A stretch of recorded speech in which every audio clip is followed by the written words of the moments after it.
Hey everybody, this is a video looking at the best settings and options for the Nikon Z6. These are the settings and options that I use based on the types of photography that I shoot, and also the settings I've been using in my Nikon Z6 for the past 3 to 4 months. People obviously use their cameras in different ways, so you might want to change the settings slightly, but hopefully will still give you a good understanding of how these settings work. This video is designed for people who already have their Z6 in hand. If you do find this video useful, then please do let me know in the comments, and also by hitting that like button as well. Also, some settings we will go through very quickly and others we will spend a bit more time on.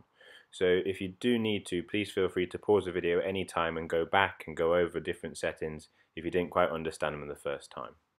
Okay, so let's make a start. We are going to start in the photo shooting menu.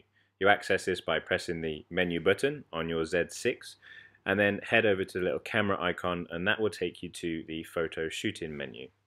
The first option that you see will say reset photo shooting menu. This does exactly what it says on the tin. If you want to reset the entire menu, it will reset the menu back to factory settings. Okay, so the next option down is storage folder. This is where you can rename the storage folder on your memory card. Currently it's set to NCZ_6. You can also choose a folder number and look at any existing folders that are on your card. You can see here I have both a Z6 and a Z7 folder on this memory card because I've used it across both cameras. So next we have file naming, and this is where you can go in and change the name of your files and the pictures that your camera takes.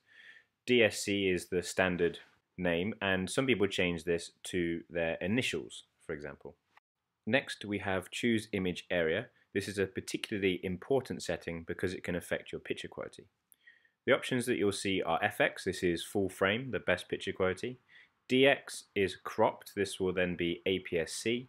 You can also then shoot square 1:1 and then widescreen 16:9.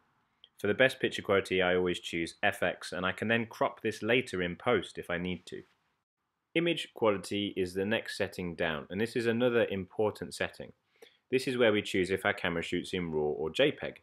You can choose to shoot RAW and JPEG, and if you want the best of both, I would choose RAW and JPEG Fine Star.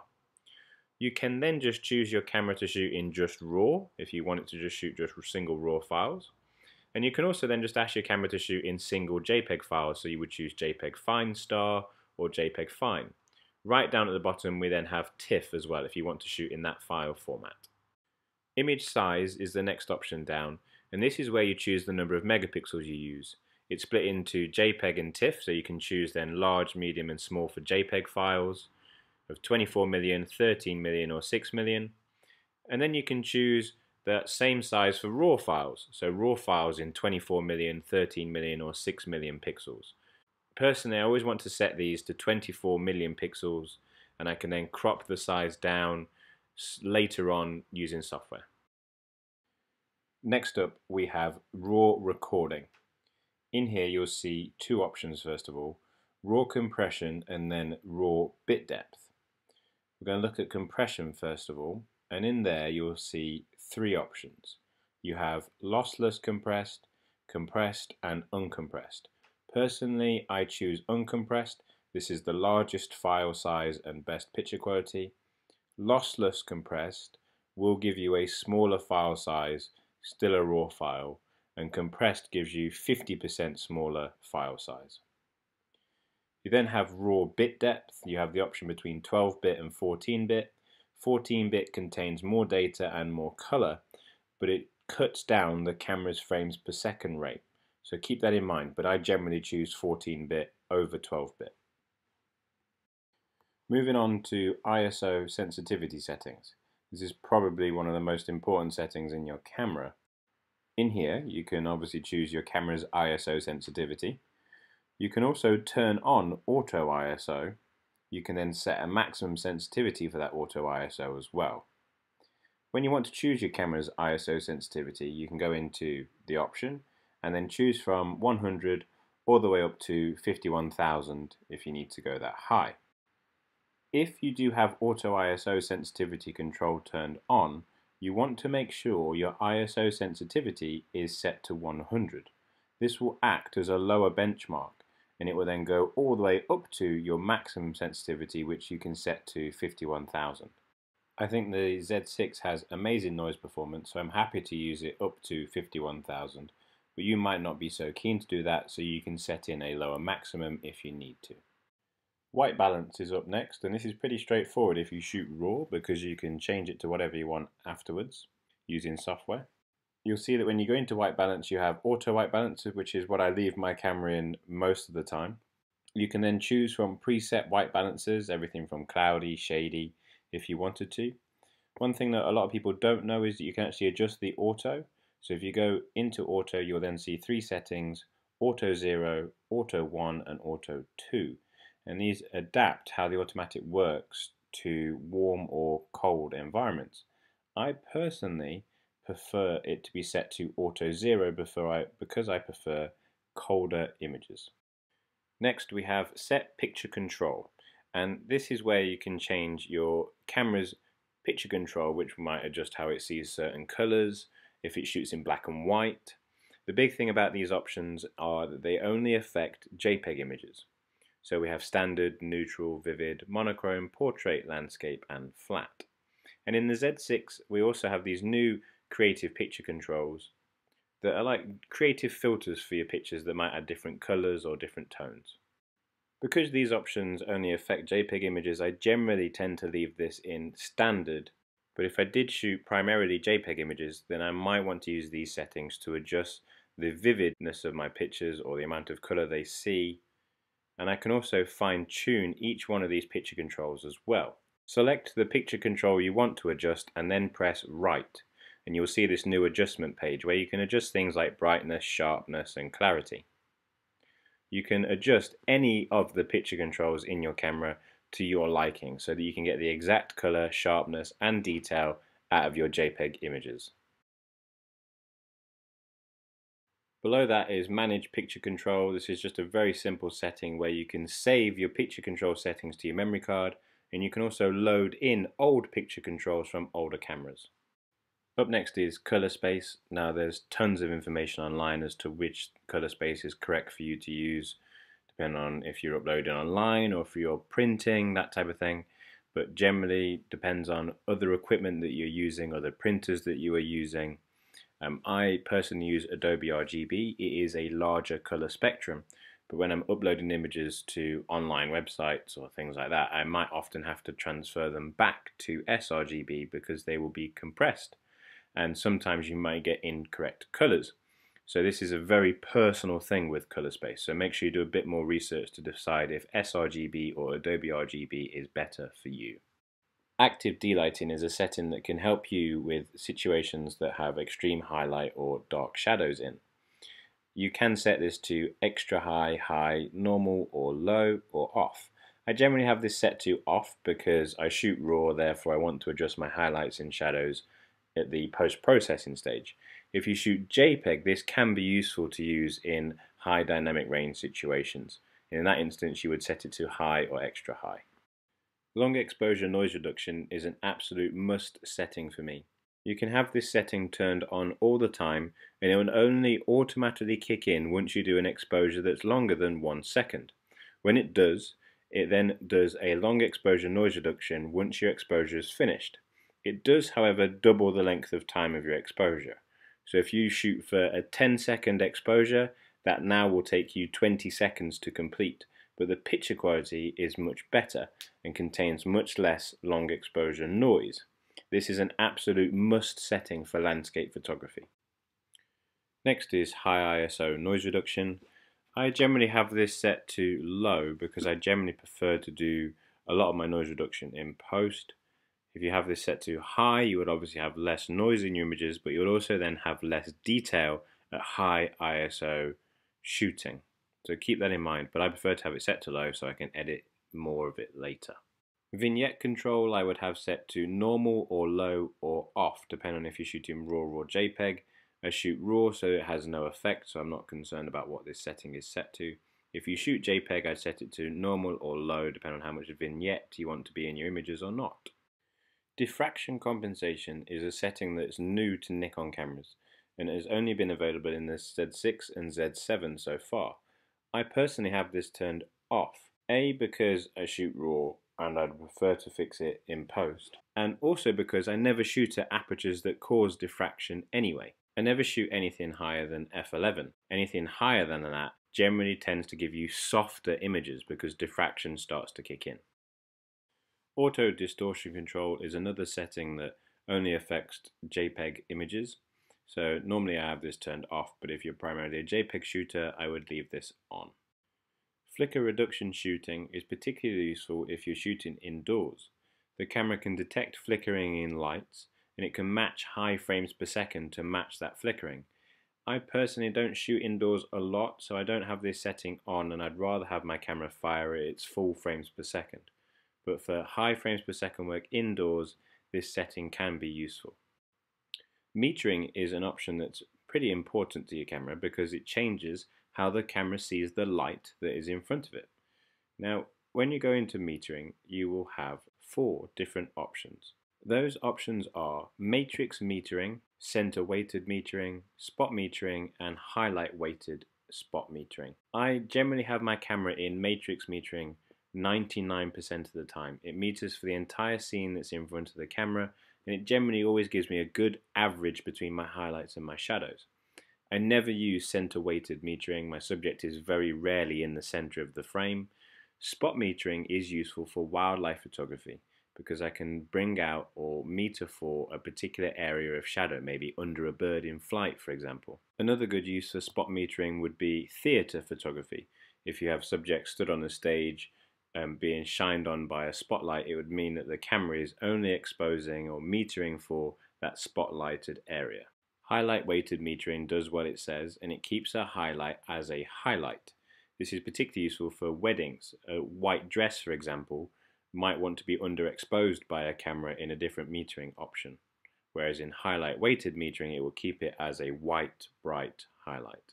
You'll notice that flash control is grayed out in the menu and you're unable to go and access this part of the menu. This option will only become available if you have the Nikon WRR10 plugged into the side of your Z6. At that point you can then use this to trigger wireless speedlights such as the SB5000. Flash mode allows you to change how the flash fires when you are using a flash with your Z6. The options are fill flash, red eye reduction, rear curtain sync, and then you can actually turn the flash system off if you wanted to. But again, obviously the camera has no built-in flash, so this is with external flashes or speedlights only. Next we have focusing mode. Now I'm only going to go over this very briefly. I don't want to take a whole hour just talking about focusing options. But inside focusing mode you will see that you have 3 different options. They are AFS, AFC and manual focus. AFS is single autofocus. The camera will only focus once on a subject. If the subject moves or if you move tough, it's probably out of focus. AF continuous allows the camera to continuously track or follow a moving subject, and this requires you to then hold the AF on button or the shutter button down to make sure the camera continuously focuses, and then manual focus puts the camera into manual focus. Next is focusing area mode. And this is where it gets a bit more complicated. The options you have are pinpoint AF, single point, dynamic area, wide area, small and large, and then you have an auto area. Now, some of them work better for different types of photography. Personally, I've been finding myself switch between single point, dynamic area, wide area, small, and then auto area. So pretty much all of them depend on the type of photography that I'm shooting. I will be doing a much more in-depth video on autofocusing later, so keep an eye out for that. But for now, a quick summary would be pinpoint for macro close-up detail, single point for landscapes and portraits, dynamic area for sports, wildlife, and also then wide area for sports and wildlife, and auto area for face tracking and video. Next option is pretty straightforward. We have vibration reduction. This is to do with the camera's in-body stabilization. We can choose normal, sport, or off. Generally I have this set to normal for most of the time. If my camera is on a tripod doing a long exposure, then I set it to off, and the camera will actually lock the in-body stabilization in place so there's no movement on a long exposure picture. If you're using an f-mount lens that has vibration reduction built in, then this option will be grayed out, and to turn the VR off you can do that by using the switch on the side of the VR lens. Okay, so next up we have auto bracketing. Now in here you can see that you can first of all choose the auto bracketing set. This can be auto exposure and flash, just auto exposure, just flash, white balance, and also active delighting. Once you've decided what it is you want to bracket, you can then choose the number of shots and also then the increment, so it might be 1 stop or 2 stops. Okay, so the options remaining in this menu are pretty complicated, so I'm planning on covering those in a different video going forward. Okay, so for this next part we're going to move over to the movie shooting menu. Okay, so this menu is all about your camera's video recording settings. If you're not interested in video, you can skip this section. So the first setting we're going to look at is choose image area, and in here you will have FX and DX, and this is pretty straightforward. It's whether or not you want to record video using the full frame FX sensor or shooting in crop DX. The next setting we're going to look at is frame size and frame rate. Choosing the correct frame size and frame rate for your video is extremely important, as it makes a huge difference to the look of your video but also the quality in which it's recorded in. There are a lot of different options in this setting. The three options that say 3840 by 2160 are all 4K video recording options. Your camera can record 4K in 30 frames, 25 frames or 24 frames per second. 1920 by 1080 is also known as Full HD. You'll notice that when you're recording in Full HD, your camera can record in 120 frames per second, 100 frames per second, 60, 50, 30, 25 or 24. When you select 120 frames per second or 100 frames per second, the camera will record normally with audio, but then the footage can be slowed down to give you slow motion video at a later date. If you want slow motion video straight out of camera, you'll notice that there's 3 slow motion options at the bottom of the list. You can have 4 times or 5 times slow motion. However, these options will not record audio. If you just want to do normal video recording, I would choose 4K at 30 frames per second, and if I wanted to record in Full HD, I would also choose Full HD at 30 frames per second. If you've chosen to record in 4K, then the movie quality option will be grayed out. However, if you have chosen to record in Full HD, make sure this option is set to high, as out of the box it's set to normal. Choosing high will give you a better video quality. Next up, you can choose movie file type, and there's 2 options, MOV or MP4. MOV is a slightly higher quality video file format, whereas MP4 is more universal. Next we have ISO sensitivity settings, and this is where we can control how the ISO works during our video recording. So first of all, you can choose a maximum sensitivity. With the Z6, I'll happily let it go up to 51,000. Very rarely will it need to go that high in video, but I leave it there just in case. If you need to, you can also go and choose the settings of high 1 or high 2. These are the expanded ISO settings, and the quality definitely drops when using these settings. Next up we have white balance. It's more important when it comes to video because it's harder to change in post. Quite often I still do record in auto white balance, but sometimes you will need to go in and put in your own white balance by either using a preset or by adding in your own degrees Kelvin, just to make sure that you have an accurate white balance before you start video recording. Moving on to picture controls, these are another important part of video recording. One picture control that a lot of people like to use when video recording is called flat. What this allows you to do is record more detail in highlights and in shadows, and then when you edit your video in post, you can do something called color grading or grading to bring that detail back into the video. If you're not comfortable doing that or you don't know how to do that, I would recommend recording in a picture control that's set to standard or vivid, depending on how much color you want in your video. You can also grade with something called N-log, which we'll go through later on in this video. Okay, so these next settings, active delighting, high ISO, vignette, diffraction and distortion control, all have the same effect as they do in the stills menu. So we're going to skip past these and we're going to look next at flicker reduction. Flicker reduction can be useful if you don't control your own shutter speed in video. If you're from the UK, you would select 50 Hz. If you're from America, for example, or the United States, you would select 60 Hz, and this would stop lights from flickering across your video. Next up is focus mode. So in here you will see 4 different options. You have AFS, AFC, AFF, and manual focus. And this depends on how you want your camera to obviously focus whilst you're recording video. Personally, I tend to either use AFF or AFC for video. If I'm recording by holding the camera myself, I prefer to use AFC because I can then use the AF on button to activate or deactivate autofocus as I'm filming. I might want it to stop autofocusing for some particular reason, and I can do that by simply letting go of the AF on button whilst recording. However, if I have the camera on a tripod and I am recording myself in front of the camera and I've got no way of touching the camera and interacting with it, I will then be in AFF, and this means that the camera will focus all of the time continuously and I don't have to keep touching or having any interaction with the camera whatsoever. If you were going to be recording something that was static, then you could put the camera into AFS and focus on it and just record, and then the camera will not refocus at all because the subject is static, it's not going to move.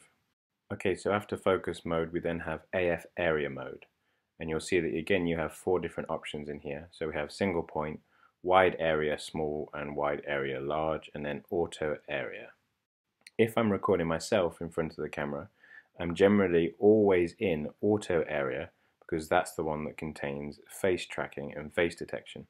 The camera will then automatically track my face wherever it moves within the scene and keeps me in focus. If I'm recording other people, then I'd still be in auto area, so I can still make use of the face detection. If I'm not recording people, say I'm recording a scene or a building or a landscape, I might then consider going to single point or wide area small. Next we have vibration reduction, and this works the same way as it does in pictures, but obviously now for video, and this is using the camera's in-body stabilization system. One thing that is different for video is electronic VR. In electronic VR you only have 2 options, on or off. If you turn this on, what it will do is it applies a very small crop around the outside of your video, and it will then use that crop to stabilize the footage electronically. Some people like this and see it as an advantage. Some people don't like the effect it has on the video. So if you haven't ever tried this before, it could be worth making some example footage, seeing how it affects your footage, and if you're happy with the stabilization that it gives you, use it. If not, turn it off, and you can do electronic stabilization in post in video editing stage. Next is microphone sensitivity, and this is massively subjective to how you want your microphone to work. If you just want ease of use, then leave it in auto. But if you are concerned about audio quality and you might even be using an external microphone that plugs straight into the camera, I'd recommend choosing a manual sensitivity. But if you are recording something that is unpredictable and you don't know if the sound is going to go up or down aggressively, then you would still put it into auto sensitivity. The next setting is attenuator. You can either have this enabled or disabled. This is useful if you are using an external microphone and you are sure of what your audio levels are going to be. It will make your audio input quieter, but it will help in terms of reducing background noise. If you don't know what you're doing with external microphones or with audio, I would generally leave this off. But if you do know what you're doing with your audio, then an attenuator is a useful feature to have. Next we have frequency response. This is pretty straightforward. If you're doing a face-to-face interview, you could use vocal range, and if you were recording a scene or your surroundings, you could use wide to make sure it covers all of the sounds in your surroundings. Wind noise reduction is something I generally tend to have turned off. I'd much rather protect the microphone from wind by using something physical like a ball of fluff around the microphone itself or a sponge casing. Okay, so we're now going to move on to the custom settings menu. There are a lot of settings in this menu. Some of them are really important and we will need to change, and some of them we can leave as they are. We'll start by looking at the camera's auto-focusing options. In autofocus you'll see the first option says AFC priority selection. You have 2 options here, release and focus. This should be set to release. This means that when I'm using the camera in AFC continuous autofocus, when I push the shutter button, the camera will fire. And that means I can shoot whenever I want, regardless if the image is in focus or not. If I have it set to focus, what might happen is the camera might think the shot's out of focus and it will stop me from firing. This is not something I want to have because I want to be able to shoot when I want to shoot when I push the button, not when the camera tells me because it thinks something is in or out of focus. The next option down is AFS priority selection. And again, I have two options here, release and focus.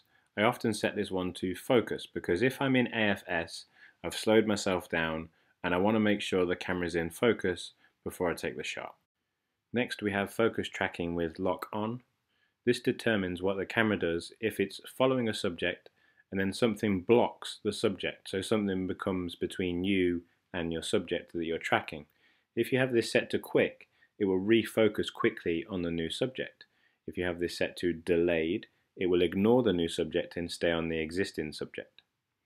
If you are unsure as to which one would be best for your type of photography, leave this on 3.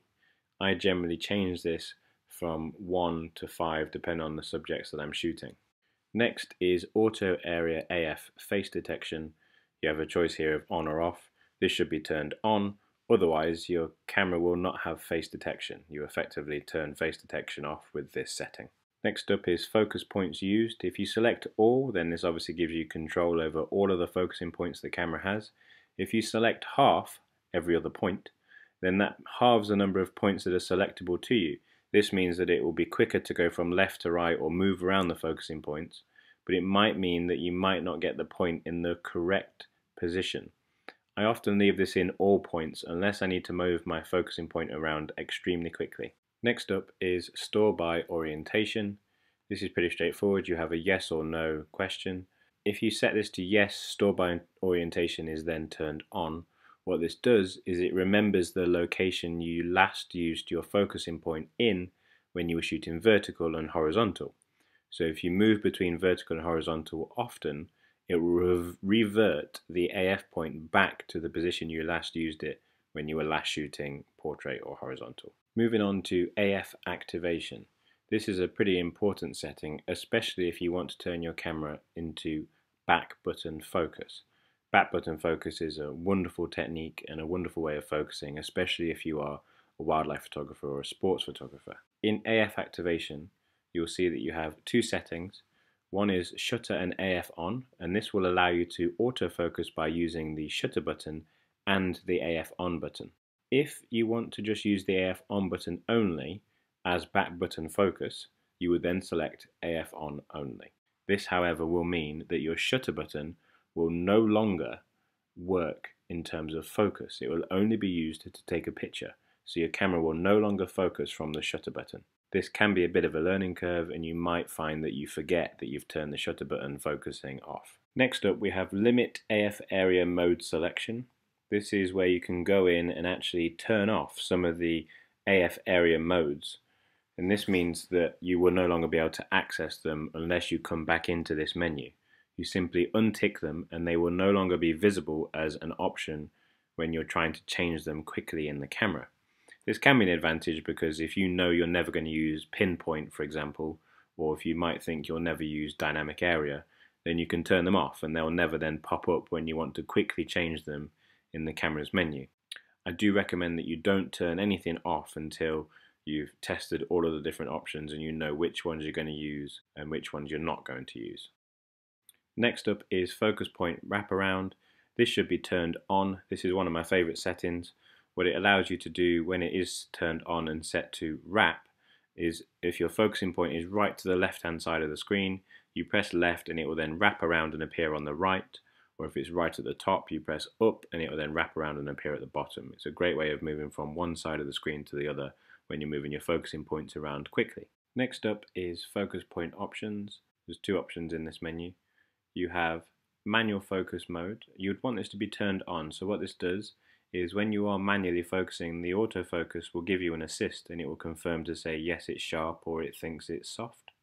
And then you have dynamic area AF assist.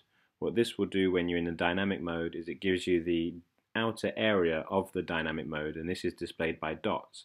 If you have this turned off, you won't see those dots. Next up is low light autofocus. Now this is an on or off setting. This should only be turned on if you are using the camera in low light situations.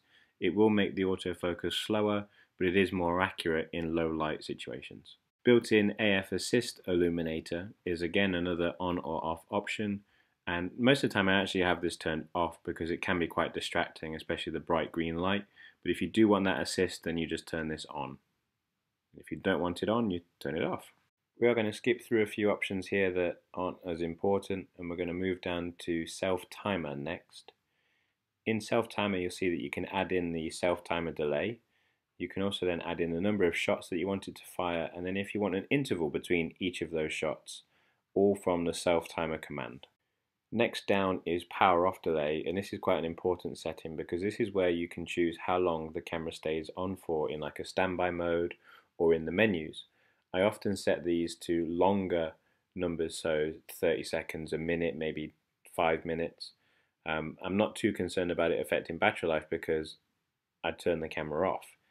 It only affects your battery life if you don't turn the camera off. And especially if you get annoyed easily by your camera going into standby mode too often, if you set the standby timer to longer than 30 seconds or a minute, it won't happen as often. Continuous low mode shooting is next, and I set this to 5 frames per second because I want my continuous low to shoot as fast as it can.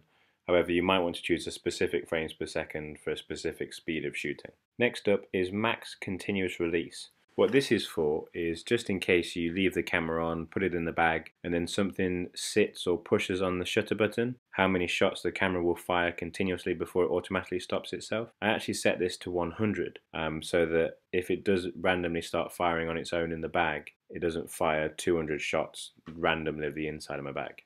Next up is one of my favorite settings, and this is called exposure delay mode. I use this for my long exposure landscape photography. If I don't have a remote with me, I can add in up to a 3-second delay before the camera takes the shot. This helps for any reduction in vibration or anything that might be moving in the camera itself. It's a great way to shoot the camera when you're shooting long exposures, so it's a must setting to have turned on when you're shooting landscapes. And I have this set to 3 seconds. However, you do have to remember to turn it back off once you've finished using it. I use this so much that I have it assigned to one of my function buttons. The next setting down is another useful feature for long exposure landscape photography. This is electronic front curtain shutter.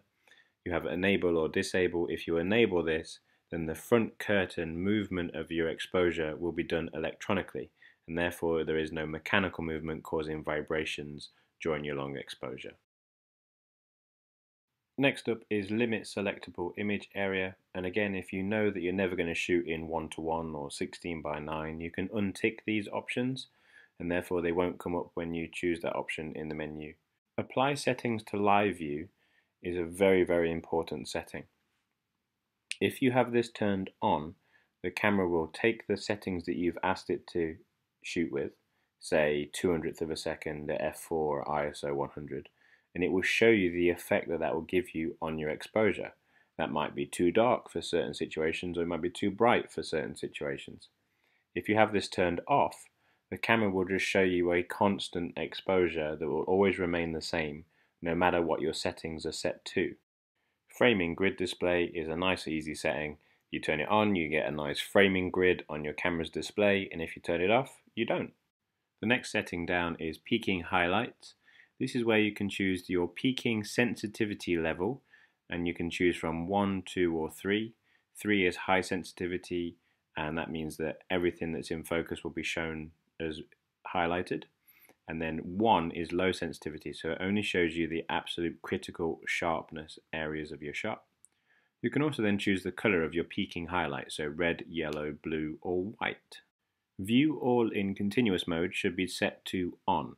If it's set to off and you ask your camera to shoot at a high rate of frames per second, the screen will just go blank and you won't be able to see anything when you're shooting in continuous shooting mode, so this should generally be turned on. Next up is flash sync speed, and this is a very simple change. You want to go into this menu and select 1/200th of a second and then auto FP. This will now allow you to shoot using autofocal plane high speed sync with Nikon flashes, and this means that you can shoot all the way up to 8,000th of a second whilst using Nikon speedlights. Next, we're going to skip a few settings and head down to Customize iMenu. This is a great setting, and the Z6 and the Z7 are the first cameras that allow you to customize their iMenu. You can choose from a large range of different settings, and you can build them into the menu that pops up when you push your I button. This is a great way of building a quick access menu of all of your most used settings. This is something that I'd recommend going through and looking at intently, making sure that all of your most used settings are going to be in your iMenu. Next up is custom control assignment, and this is how you customize your function buttons. So function 1 and 2, AF on. There's a range of different options that you can choose from and you can assign to the buttons. So again, make sure you spend some time making sure that the exact options that you want to be set to each button is set that way that you want it. The next option is the OK button setting, and one of the things I always like to do is make sure I go into playback mode, zoom on and off, and then make sure it zooms 1 to 1. This means that when I'm in playback and I press the OK button, it will zoom 1 to 1 on my picture and I can check my sharpness. Next, we're going to scroll down until you see it says Customize iMenu again, but now this is a separate iMenu, and this will be when you're shooting video, not stills. So you can now go in and customize this iMenu with all of the settings that you would need for video rather than photography. You also then have custom control assignment again, and this is for the controls when you're in video, not for photography. So again, you can set your buttons to different options when you're recording video. The next setting we're going to move on to is AF speed. This affects the AF speed when in video only, and you'll see that you can have slower or faster options. This depends on how quickly it will move from point to point, so if it registers a new subject. Slower means it gives you smoother transition of focus, which you might want for video, and faster would mean it would move from point to point much faster, but then it's not going to be as smooth. So it depends on the focusing effect that you want in your video. The next option down is AF tracking sensitivity. You can have this set to high sensitivity or low sensitivity, depending on how frequently you want it to monitor and track a moving subject. High means that it tracks a moving subject that's moving more erratically, and low, it might miss a subject or lose a subject if it moves quite quickly. Okay, so that brings us to the end of the custom settings menu. We are now going to move on to the setup menu. This is the menu with the little spanner icon. First option that you'll see in this menu is format memory card. You should always format a memory card in the camera. Formatting a memory card will delete everything that is on there, so obviously make sure there's nothing important on there before you do a format, but always make sure your memory cards that you're using have been formatted in the camera before you use them. Next you have Save User Settings, and this is how you make use of U1, U2 and U3 on the mode dial on the top of your camera. You input all of the settings that you want to store, shutter speed, aperture, ISO, and all the settings in the menus, and then you choose to save it to U1, U2 or U3, and then when you change that mode dial to U1, that's the settings you will be given. Next we're going to skip down a few settings and we're going to talk about AF fine tune. Now normally in a mirrorless camera you don't need AF fine tune, so this option is still in the system for when you're using f-mount lenses, just in case you need to fine tune any of the f-mount lenses, and especially older f-mount lenses that you're using on your Nikon Z6 or Z7. Speaking of older lenses, non-CPU lens data is the menu you need to use if you're going to be using non-electronical lenses. This is a way for you to tell your camera what the focal length of the lens that you're using is and also what its maximum aperture is. This will then allow the camera to compensate its exposure based on what your aperture setting is and also what the focal length is. Great for when using non-electronical f-mount lenses or other lenses that are f-mount but don't have electronical connections in them. Next we're going to skip down to image comment, and this is where you can attach a specific comment to each of your images in the metadata. This is great if you're shooting for a specific client, or if you have a batch of photos that are from a holiday, you can all have each of those images with the same comment attached to them. Great for searching through a huge library of files. You can also attach copyright information in the option further down, and this is where you can attach the artist, which might be yourself as the photographer, and then attach your own copyright, and this will be stored to the metadata of each of your images. A few options down, you'll see an option that says HDMI, and if you then go into that option and select Advanced, this is where you can choose your Z6's bit depth and also choose if it shoots in N-Log. This is something I was talking about earlier, where you can get more detail and better picture quality out of your videos, but you do need to use an external recorder to record in N-Log and 10-bit. Skipping to the next setting we're going to look at is airplane mode. This is extremely useful for saving battery life. I have airplane mode turned on all the time unless I'm using the Wi-Fi or the Bluetooth specifically, so it's something I recommend having enabled unless you're using it. If you want to connect your camera to a smart device like a phone or a tablet, you need to download an application called SnapBridge. If you want to connect your camera directly to your PC, then you have to go through a couple of steps first, and there's a bit of software that you need to install on your PC or Mac first of all. I do have a video already explaining this procedure. If you haven't watched that already, I've dropped a link in the description below, and I'll also put a link up in the corner of the video so that you can click that if you do need to connect your camera to a computer via Wi-Fi. And there we are, we're all set up. Thank you very much for watching. I can't believe you've made it to the end of this video. Hopefully I've not bored you too much. I hope you do get some really good shots with your Z6. And if you do have any questions, please do put them in the description below. Please do subscribe. Thank you very much for watching.